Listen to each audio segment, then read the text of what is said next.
we are going to go see the new Halloween.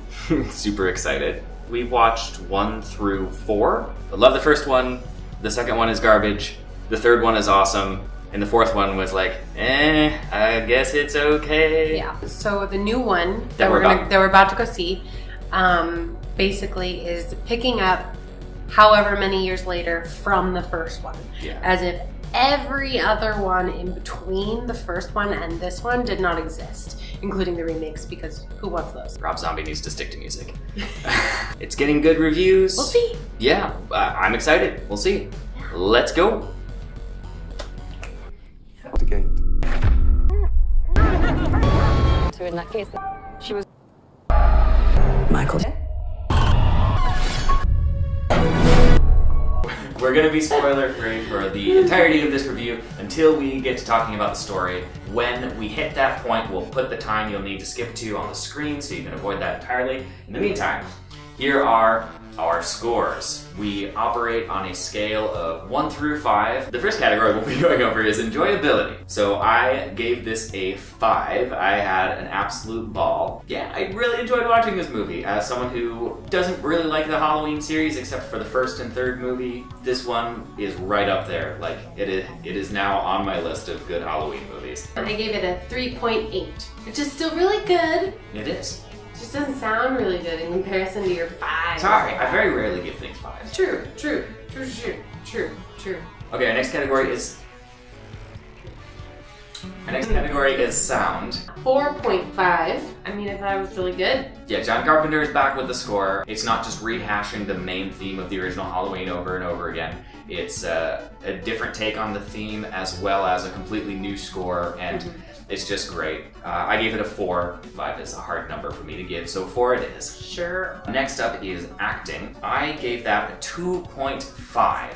Katie, what did you give it? I gave it a 3. Okay, so why were our scores a little lower on this one? Everyone was really good, for the most part.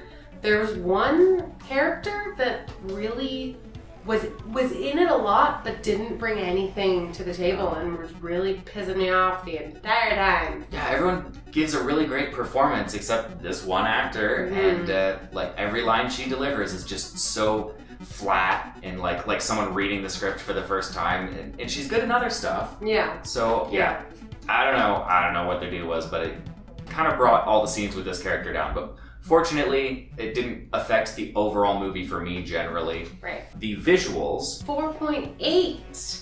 That's right.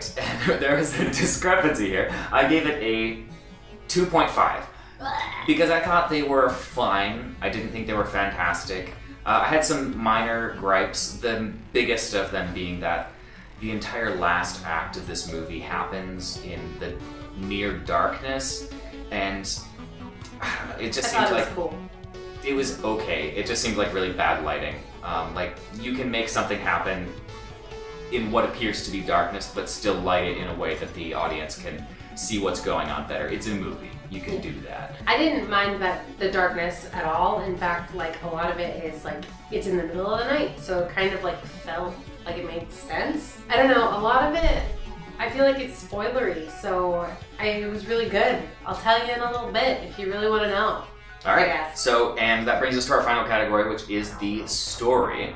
We're gonna be doing spoiler stuff, so at the bottom of the screen, skip ahead if you don't want to know any spoilers. First and foremost, before you do that, here are our scores for story, and then we are going to get right into spoilers, so watch this part at your own risk. I gave this story a 4. Same. All right, so the broad strokes of the story, and I'm not even gonna spoil the whole thing, I'm just gonna set up the story. Honestly, it's still in theaters, you should go watch it. If you're this far into the video, then you're already gonna go see it, so go see it, don't let me spoil it for you. Michael Myers is going to be moved to a new facility. Where he's at right now, they're trying to rehabilitate him and get him functioning as a human again. It's not working. They've kind of given up hope. So they're just gonna put him in this facility where he's just gonna kind of be locked in a padded cell all day and disappear from the face of the earth. Things don't go as planned. During that transfer, he gets out. Havoc is wrought.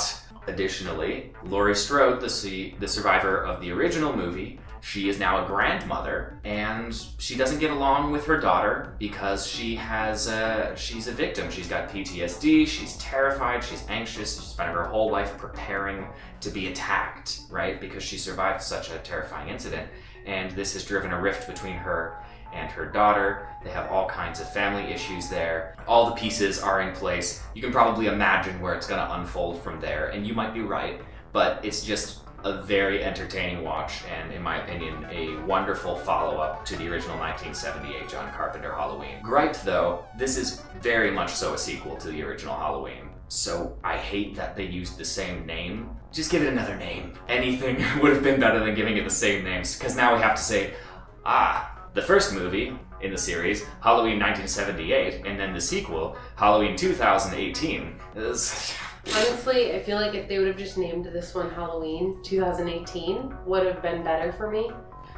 I don't honestly care. So my thing with the spoilers, with visuals, they do a really good job at paying homage to the first one, like a lot. Certain shots of Michael Myers in the first one, you either have the same thing again, or you have like, instead it's like Laurie, and like it's just really cool how they like kept connecting with it. Oh yeah, so acting, the daughter, Laurie's daughter, they obviously have a rift because her mom basically raised her for like doomsday, and they were separated because of that fact, and the daughter basically kind of has tried to like put an obvious barrier between them.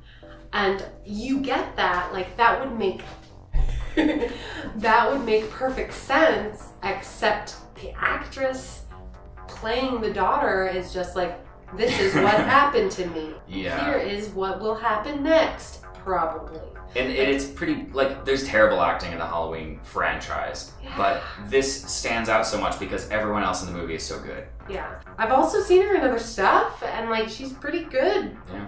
So I'm kind of confused what happened and why she's so boring. Our final scores for the movie, all of our categories added up, divided by 5, because there are 5 categories. So in general, I gave this movie a 3.6.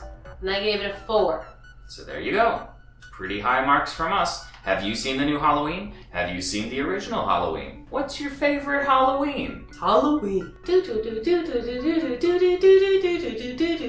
Halloween. I'm just gonna turn this off. Hey, thanks for watching that video. If you liked what you saw, give us a like. If you didn't, don't. We rotate through a series of shows, so there's always something new for you. We also have 2 stores. There's the Hungry Creature Boutique and the Cool People Cool Store. Also, if you liked the music you heard in this episode, check out Fractal Impulse on Facebook and Bandcamp and Instagram, whatever social media, and all that stuff. Yeah, cool. Bye.